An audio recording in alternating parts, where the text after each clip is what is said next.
we still offer a pension to every craft worker who comes in. So that gives them ability to pay into it. The company will match up to a certain percentage, and then that pension stays with you forever. And when you retire, it's not subject to the stock market and things like 401ks are. So if your goal is not to work forever, like most people, and you want to retire and you want to spend, your later years doing the fun stuff, you pay into that pension and it's there for you for the rest of your life. That's an incredible opportunity for a person just graduating high school. I think that it's that trajectory of this is going to get better and I'm going to learn more and make more and feel secure. I mean, that's, I think, the thing that parents want for their kids. But kids, if they're in that mindset, I think they're wanting that for themselves too.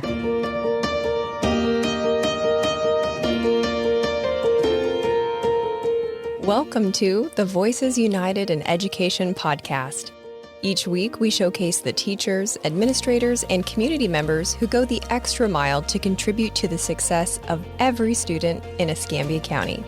You'll meet the real people behind the titles and learn about the amazing resources to support every student's success. It's safe to say there are two things everyone likes: options and money. So how do you help your kid have both after they graduate from high school? College is expensive and time-consuming, and job options are entry-level with no upward trajectory. My next guests are in the Talent Acquisition Department of Ingalls Shipbuilding in Pascagoula, Mississippi. Today, they're going to share how students can be paid to learn a trade and become skilled in a craft and super employable. Skill builders, option makers, talent seekers, Rob Wise and Ben Weldon. Welcome to the show. Hey, Thank happy you. to be here. So Pascagoula, Mississippi sounds real far away. How long was your drive today? It took us right about an hour and a half to get here, and we took it nice and easy. That's not bad. That's like Pensacola to, the far end of Mobile. Sure. Destin, Navarre, somewhere. Yeah, we just think of it as really far away.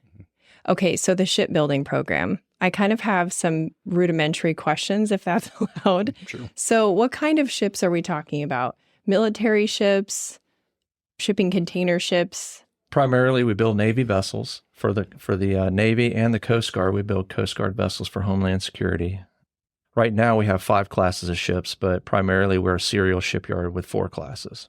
4 classes, what does that mean? 4 classes being that we have amphibious style ships, we have surface combatant ships, and we have the Coast Guard contract for the Coast Guard. So we have equipment moving ships, we have ships that are destroyers. So those are our, more exciting vessels to work on. So they can carry any bit of equipment and sailors, say about 1,200 to 2,000, and all the way down to about 150. Wow. Okay. Ranging from 850 feet long to, or I think our smallest is about 500 feet. Wow. Those are big. Okay, so here's a secondary rudimentary question is, I don't know if you've ever seen the videos where they show the rocket ships being built and they take the large pieces and they work on them separately in different large warehouses by specific teams who are specialized in that particular part, and then they come together and put them together. So obviously you can tell I'm making a movie in my mind about what's happening here. So how close am I?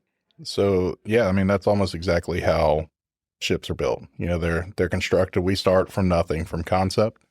We have thousands of different employees doing different jobs that are building those ships piece by piece. And then it's basically a giant game of Legos, right? You're putting them together. They're moving. We have what we call up on the hill, down to the water. So they start out up on the hill. That's when they're still, putting little pieces together and making those bigger pieces. And as they move through the yard, they become more and more like a ship until finally they're in the water and you can actually see a ship there. Oh, that's exciting. Yeah. I feel like it would be satisfying to have a job where you make something and then you see it come together and you can point at it and go, I did that. That's what I did today. Oh, yeah. You see a great sense of pride in our shipbuilders because they spend years at a time building those ships. So, our smallest ships might take 2 to 3 years to build, and our largest ones may take, 5 to 7, somewhere in there. So, you may spend your whole career, 30 years out there, and you might see, 10, 12 ships built, something of that nature, but you may work on 20 ships, they take a lot of pride because they get to see them come from nothing to a ship that sails off and supports our Navy. That's really cool. Mhm. So how many different trades do you offer in your apprenticeship program? Because obviously it takes a lot of skills to make these ships. So you've got a lot of different departments that people can plug into after they graduate high school. We have 13, I believe, in our apprenticeship program, ranging from welders to painters to electrical engineers. Pretty much any craft we do out there, we have an apprenticeship program to support it. Is there any one that you don't have that people would need to know about? As far as apprenticeship programs that we don't have, we cover all the basic crafts. I think what a lot of people want is an engineering apprenticeship program, which is something we don't offer. We typically hire engineers out of four-year universities or designers out of community colleges and things of that nature. And what do you find is the job demand for the apprenticeship programs that you have? So it's kind of important to make a distinction there in our apprenticeships, because we have something called a HA, which is a helper apprentice, and then we have an RA, which is a regular apprentice. The RA program is a Department of Labor sponsored apprenticeship program, and it has a lot of name brand power with it, a lot of demand. When we open that up, we're going to get thousands of applicants. So it is a very competitive program to get into. Has a little bit higher qualifications. You have to take things like the ACT work keys to get into it.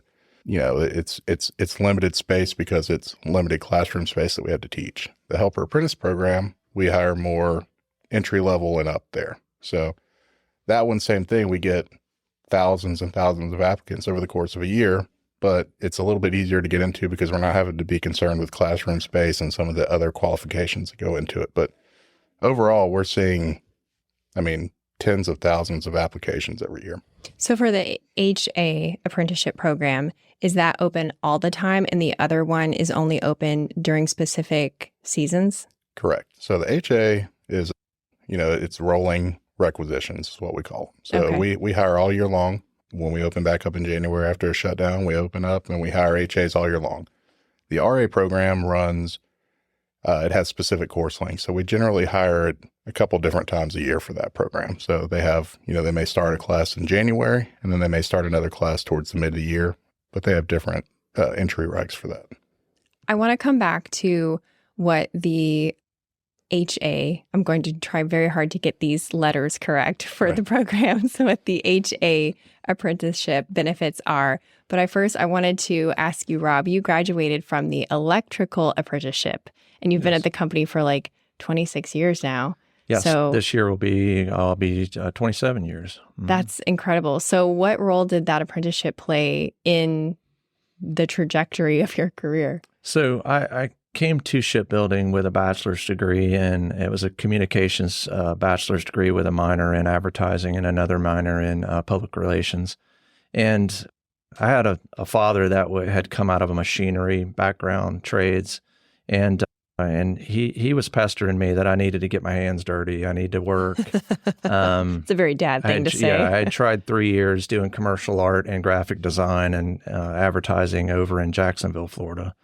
And I don't know if we mentioned it, but I'm from Pensacola. So I came back and I looked around in the area and was looking for entities. He was a machinist at the Navy base. So I looking around for programs short of going back to school, and I wasn't too keen on the idea with a bachelor's going into a trades program at the time. I think it's something I look back and I kind of lament I probably should have done that. Do you feel like it was stigma, or why were you resistant? Yeah, it was absolutely stigma. Yeah. It was the idea that I was going backwards to go forwards, and I wanted to be paid and learn at the same time. So, and I'm a quick learner and I'm a hard worker. So I had a friend of mine that had heard about Ingalls. Growing up in Pensacola, you don't typically hear about a shipbuilder that's over in Mississippi. And so I had heard through friends and family, Ingalls is something that's been around at the time, it had probably been around for 60 years. We've been there for 85 now. So having heard of it and thinking about it, I went ahead and took a chance, and it took me 3 months to get on out there in the apprenticeship. Like Ben's saying, it's always been competitive. The apprenticeship, I believe, has been around since 57. So It is extremely competitive to get into it, and it took me a while. And we didn't have the kind of HA programs that we have nowadays, and the kind of ability for somebody to step out of high school and go out there. And now it's I don't want to say it's easier, but the tracks that we have and the different pathways to get out there there's many more now. Much like other businesses, we're clamoring, trying to find ways to find folks that really want to work and really want to make good money. And we've found ways to make that happen. So for myself, I wanted to learn a trade and I wanted to make money because I didn't want to go backwards. And that's what Ingalls offered me. I was finally able to get into it. And after, I think, 400 or maybe 500 applicants, I was able to become one of at the time we were hiring classes of about 40. So I was able to get into that program and stuck it out. It was a 4-year electrical program. I graduated as a marine electrician, and it was really good. It was lucrative back then, and it's certainly lucrative in the job economy today. And it sounds like it's a little bit more accessible to freshly graduated high school students. Very much. You do not have to go my route and incur a lot of student debt by going to college and then deciding to go into the trade route. I would highly recommend folks that are on the college track to look at us for internships, to look at us for different ways to come start their professional career, but absolutely right out of high school. And we certainly know lots of folks that do that on an annual basis. Last year, I think, and correct me, Ben, if I'm wrong, about 2/3 maybe of our applicants were coming in with no skills, and we're training them. Wow, that's really incredible. I know a lot of young people are more mindful than, say, 20 years ago about company culture. And I feel like if you're approaching your 27th year, you might be the guy to ask about that. How would you describe Ingalls company culture to a new high school graduate? So for what we call a craftsman coming in, which wouldn't be the college track, but the craftsman culture is one that certainly shows, and I'm going to date myself, but like reality shows such as Monster Garage and that kind of thing that have come up since the 90s have, I think, made more of, like you were saying with the stigma, I think they've taken away that stigma. Oh, that's interesting. I mean, that's just my opinion, but certainly social media shows folks doing things more with their hands. And I think it's exciting to see a younger culture and a younger generation grab on to wanting to work with their hands, become craftsmen, right? Craftswomen, and to learn how to develop a talent and a skill that not everybody else has. I certainly see that when I look around on YouTube and when I look around on there's always somebody out there showing me how they produce something with next to nothing. And like Ben was saying with shipbuilding, we take it all the way from a sheet of steel and we're making a military Navy vessel. And something that's exciting about and different about the shipbuilding industry, and certainly Pensacola is no stranger to maritime and Navy yards and smaller fishing vessel shipyards around here. What we're building is 8 stories tall at the biggest ship, and the tonnage on it, I don't even begin to know what the tonnage is on one of our ships. But I do know this, that years ago, and I want to say it was around 2009, maybe later than that, earlier than that, we got a Guinness Book of World Record for moving the largest man-made item on land, having been built and moved. Every time we move one of our LHAs, we probably could have Guinness Book come back out and certify it's 847 feet long and 8 stories tall, and we move it on rail system to our dry dock, and then they offload it into the water. Wow. So students, and that's something I was impressed with, is when you're on these ships and you're working on them, just how large and how big of an item it is. Our sister shipyard in Newport News builds CVNs, which are the carriers, and they build nuclear class submarines. And they build them in dry docks, so they come and flood those. Our ships are built on land and then moved over to the water. Oh, that's interesting. So it sounds like there's a lot of pride and teamwork in the culture there. Oh, absolutely. Yeah. It takes thousands of people to build one of these ships. Right. It's not a one-man job or even a one-department job. No. It's the whole shebang. Right. So, Ben, I wanted to ask you more about the HA program. So what are some of the features and benefits of that program? I think you mentioned, or it was mentioned about the marine electrician. Did I get that right? Yeah, that would be our regular apprentice, the RA the regular. program. See, I have them confused. I need you to set me straight. So the regular or sometimes it's called a registered apprentice, and that's because it's the program itself, the apprenticeship is registered with the U.S. Department of Labor, and it's a credentialed. Okay. It's a credentialed apprenticeship. The other one is an on-the-job training. They do have a couple of classes that they would take before they topped out. One would be in a blueprint. They're going to need to know naval blueprints, and then we're also going to obviously put them through rigorous safety training before. We don't want anybody in our shipyard to be set up to be hurt in any capacity. So we're going to teach them safety. We're going to teach them blueprints. But that helper apprentice program is not a sanctioned through the U.S. Department of Labor apprenticeship. It's a helper apprenticeship where they come in and learn on the job, but they're earning and learning just as the same as they would be with the other regular apprenticeship. The registered or regular apprenticeship is through the U.S. Department of Labor. And that's the one that has the specific time frame to apply. Right. I guess there's a lot of folks who put a lot more credit to the RA program because it is registered through the Department of Labor. But, when people ask which one should I get into, the RA program is great, right? The whole goal of that is for you to go through the program. You end up as what we call a first-class craftsman when you come out.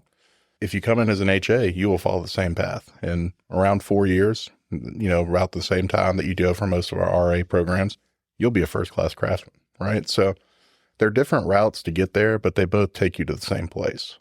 I think you come out of the RA program with a diploma. So that's something that people put a little bit more credit to. But at the end of the day, both places get you there as a first-class craftsman and not only make you ultra employable for us, but anywhere you wanted to go. When you say diploma, you're not talking about when you're employee of the week and you get a diploma. You're talking about like an accredited, like it could be counted toward an associate's degree, correct? Correct. Yeah, you can take those credits you've gotten in the registered apprentice program and you can basically roll them into an associate's in whatever field you'd studied in. So for the 4-year program, in contrast to like a traditional university scenario where you would go to class and maybe you have a job off campus, right? Mm-hmm. Are you getting paid while you're doing this in a way that would support, living? Yes. So Okay. I'll let Rob speak a little bit more to it, but you get paid while you train at Ingalls regardless, whether you come in as an HA or an RA. I mean, that's a huge benefit. That I could see why that would be a huge pull for a student who is just wanting to hit the ground running. They are inspired by their favorite YouTubers. I love that you brought that up. I had not even thought about that because I love watching those videos. Mm-hmm. And I think part of the reason we love watching them is because, I don't know, some of that stuff's kind of a dying skill, right? Absolutely. Yeah. And what's unique about a ship, and especially a warship, that, we're not mincing words, or you're building a United States Navy vessel and a United States Coast Guard vessel. So these ships have a lot of redundancy built on them. They're very unique in that they have to go into harm's way. They have to be able to be struck by a combatant and still operate. Our ships have been tested in wartime and in peacetime. The USS Cole, I don't know if you're familiar with DDG 67. It kind of got overshadowed by the 9/11 trade towers, but it was attacked by terrorists prior to 9/11, and we lost 17 sailors on that ship. But we built that ship, and it didn't sink. It was tested, and we put it back together. I, at the time, was still in my apprenticeship. I was about to top out, and begged to go on night shift so that I could be a part of that. It was during the summer, so I was able to. We have classes that take part during the day as an apprentice, but I was able to go on that ship and work on it just as a sense of pride. So, a lot of folks, they may be on a track to go into the military, and then like myself, just for whatever reason, didn't find myself in the military, but still wanted to feel like I was a part of a mission that contributed to, the services, and certainly providing our services with a piece of equipment that is able to be tested, and that is something that provides them a sense of security and safety to get in and out of harm's way. That's something else that I've always took a lot of pride in what I do. Absolutely. So the question of working and getting paid while learning, how does that work? What can a student expect? So are we talking a student out of high school or college? A student out of high school. Okay. So a student out of high school can expect to, one, be trained safety. I was in a high school speaking last week, and one of the first questions that I fielded from the students is this a safe work environment? So we pride ourselves on being a safe work environment. We certainly have a lot of safety training they're going to have to go through, and then they're going to be placed into a crew. If they come the helper apprentice route, they're not going to go into formalized classroom training. The regular apprenticeship is a formalized classroom plus on-the-job training. But like Ben said, we have limited amount of space that we have for allowance for that. So a helper apprentice coming out of high school, entering into the job, is going to be certified in some instances. It depends on which helper apprenticeship they come into. If they come in as a welder, they're going to need to obviously learn metallurgy. They're going to have to learn how welding takes place. And then we're going to teach them those different techniques. They would need to certify to be able to weld on a Navy vessel. We're going to certify them to the welding specifications that it takes. If they go into one of the other crafts, they're going to still go into a training yard where they're going to learn. Workforce training teaches them anything from insulation to pipe bending to ductwork. The ships, if you think about them like a city, they have everything from a hospital to a fully working dentist office to a cafeteria that serves thousands of people. So they have all of these machinery spaces, berthing areas. All of those take all of the different types of trades that it would take to build a building. It's just they're a marine vessel. And so we have to teach them how to do each one of those things. So they're going to get some classroom training. We're not going to throw anybody out there with a piece of sheet metal and say, go at it. But they're going to also be in a crew of anywhere, say, from 12 to 20 some odd folks is the average crew size. And they're going to have journeymen, as Ben was talking about. They may be apprentices that have topped out. They may be craftsmen that have come from different parts and areas of the country that come in as first class, but they're going to be taken under the wing of a journeyman, and they're going to be lined out on different work. And the unique thing that I like to tell students that are looking to go into work right out of high school is you're going to get hired, and then it might be a year before you are even, if that, talked to about getting a raise, right? So in our structured programs, it's a pathway to become a first-class mechanic or journeyman. And so we're going to hire them, and an HA every 1,000 hours is going to get an increase. A regular apprentice is on a different path, but like Ben said, they're going to get there at the same time. They have increases every 500 hours, and that's because of a collective bargaining agreement that we work through. But the HAs are going to get that every 6 months. They're going to be getting an automatic increase. And so that sets them on that pathway to becoming that first class and getting that top pay. And employment, if they stay at Ingalls, you'll have pension, right?